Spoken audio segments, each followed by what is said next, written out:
2010 November மாதம் கனடாவின் டாரண்டோ மாகாணத்தையே கதிகலங்க வைக்கும்படியான ஒரு சம்பவம் நடந்தது. கனடாவில் வாழும் வியட்நாமை சேர்ந்த ஒரு தம்பதி வீட்டில் கியாலை செய்யப்பட்டு கிடந்தனர். அவரது மகள் வீட்டின் மாடியில் கைகள் கட்டப்பட்ட நிலையில் இருந்தார். வீட்டில் இருந்த பேருட்கள் கியாலை அடிக்கப்பட்டிருந்தன. இந்த சம்பவம் பலரை மிரள வைத்தது. இது வழக்கமான சம்பவமாக இருந்தாலும் இதன் பின் உள்ள உண்மை வெளியே வந்தவுடன் தான் பலரை இது மிரள வைத்தது.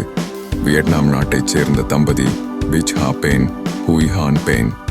இவர்கள் இருவரும் கனடாவின் டாரண்டோ மாகாணத்தில் வசித்து வருகின்றனர். இவர்களுக்கு 1986 ஆண்டு ஒரு பெண் குழந்தை பிறக்கிறது. அந்த குழந்தைக்கு அவர்கள் ஜெனிஃபர் பன் என பெயரிடுகின்றனர். சிறு வயதிலிருந்து அந்த பெண் நன்றாக படிக்கும் பெண்ணாக இருக்கிறார். 4 வயதிலேயே பியானோ மற்றும் புல்லாங்குழல் ஆகிய கருவிகளில் மியூசிக் வாசிக்க கற்றுக்கொள்கிறார்.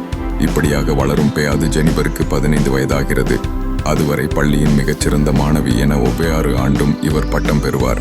அதே பெயால ஒரு வருடம் பள்ளி ஆண்டு விழா வந்தது. இந்த முறையும் இவள்தான் அந்த விருதை பெறுவார் என பலர் எதிர்பார்த்தனர்.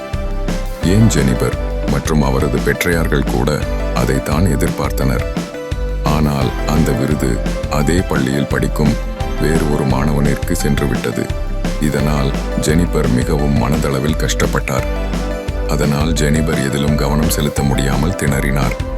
மனதளவில் பாதிக்கப்பட்டார். படிப்பிலும் கவனம் செலுத்த முடியாமல் இருந்தார். இதனால் அவர் படிப்பிலும் சரியாக கவனம் செலுத்த முடியாமல் திணறினார். இதனால் அவரது மதிப்பெண்கள் குறைந்தது. ஆனால் அதை அவர் தனது பெற்றையாரிடம் சொல்ல விரும்பவில்லை. அதனால் அவர் பெற்ற மதிப்பெண்களை பெற்றையாரிடம் பெயாலியாக மாற்றி ஏமாற்றினார்.